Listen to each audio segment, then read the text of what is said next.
ആളുകൾ നിസ്സാരമായി കാണുന്നതും ഒരു വേള ശിർക്കിലേക്ക് വരെ നമ്മളെ എത്തിക്കുകയും ചെയ്യുന്ന ഒരു പാപമാണ് ശകുനം നോക്കൽ. റസൂലുള്ളാഹി സ്വല്ലല്ലാഹു അലൈഹി വസല്ലം അതിനെ കുറിച്ച് പറഞ്ഞത് അത്വയ്റത്തു ശിർക്കുൻ എന്നാണ്. ശകുനം നോക്കൽ, ഭാഗ്യക്കുറി, അത് കിട്ടോ കിട്ടൂലേ, എനിക്ക് നന്മ വരുമോ തിന്മ വരുമോ എന്നൊരു ഭാഗ്യ പരീക്ഷണം. അതിപ്പോ ഇന്ന് നമ്മുടെ നാട്ടിൽ നടക്കുന്ന ലോട്ടറി അടക്കം അതിന്റെ പരിധിയിലാണ് ഉൾപ്പെടുക. മൈസിർ എന്നതിന്റെ പരിധിയിലാണ് ഉൾപ്പെടുക. പെട്ടെന്ന് പൈസ ഉണ്ടാക്കാൻ വേണ്ടി ഒരു അധ്വാനവുമില്ലാതെ എന്തെല്ലാം തന്ത്രം മെനയുന്നുണ്ടോ അതൊക്കെ ഹറാമാണ്. അത് ഭാഗ്യ പരീക്ഷണത്തിലൂടെയും കൂടിയാണെങ്കിലോ ശകുനം നോക്കിക്കൊണ്ടുകൂടിയാണെങ്കിലോ റസൂലുള്ളാഹി സ്വല്ലല്ലാഹു അലൈഹി വസല്ലം പറയുകയാണ് അത്വയ്റത്തു ശിർക്കുൻ, അങ്ങനെ നോക്കുന്നത്, ശകുനം നോക്കുന്നത് ശിർക്കാണ്. ഇപ്പൊ ജാഹിലിയ കാലത്ത് നിലനിന്നിരുന്ന 1-2 രൂപങ്ങളുണ്ട്. ഒരു പക്ഷി എങ്ങനെ പറത്തും, വലതുഭാഗത്തേക്കാണ് പക്ഷി പറന്നു പോകുന്നത് എങ്കിൽ ഇന്നത്തെ ദിവസം അടിപൊളിയാവും. ഇടതുഭാഗത്തേക്കാണ് പക്ഷി പാറിപ്പോകുന്നതെങ്കിൽ ഇന്നിപ്പോ എന്തുണ്ടായിട്ടും കാര്യമില്ല എന്നൊരു തോന്നല്. ഇദ്ഹബ് ലാ തദ്ഹബ് എന്ന് എഴുതി വെക്കും, എന്നിട്ട് അമ്പെയ്യും. ഇദ്ഹബിന്റെ അടുത്തേക്കാണ് കൂടുതൽ ഈ അമ്പ് തറഞ്ഞു നിൽക്കുന്നതെങ്കിൽ യാത്ര പോയിക്കോ. ലാ തദ്ഹബ് എന്നതിലേക്കാണ് കൂടുതൽ അടുത്ത് നിൽക്കുന്നതെങ്കിൽ ഇന്ന് പോയിട്ട് കാര്യമില്ല.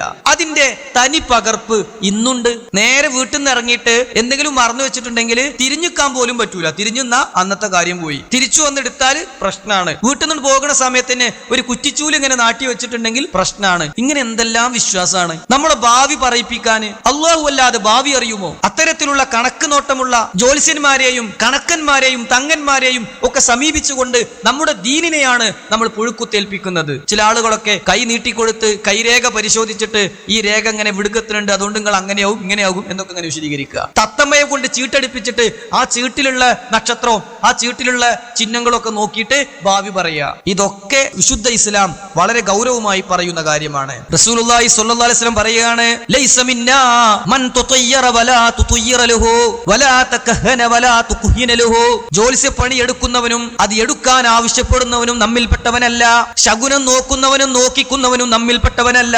അപ്പൊ ഒരു വ്യക്തിയിൽ, ഒരു ശക്തിയിൽ, ഒരു സ്ഥലത്ത് എന്തോ ഒരു പ്രത്യേകത ഉണ്ട് എന്ന് തോന്നുന്നു, ഒരു ഇത്, എന്നാലും അവിടെ പോയാ ഒരു ഇതാണ്. അങ്ങനത്തെ ഒരു ഇത് ഇസ്ലാമിലില്ല. അങ്ങനെ തോന്നിയാൽ തന്നെ ലാ ഇലാഹ ഇല്ലല്ലാഹ് പറയാനാ പറഞ്ഞു. അല്ലാഹുമ്മ ലാ ഖൈറ ഇല്ലാ ഖൈറുക് വലാ തുയ്റ ഇല്ലാ തുയ്റുക് വലാ ഇലാഹ ഗൈറുക് എന്ന് ചൊല്ലണം എന്ന് പോലും ഇസ്ലാം പഠിപ്പിച്ചു തന്നു.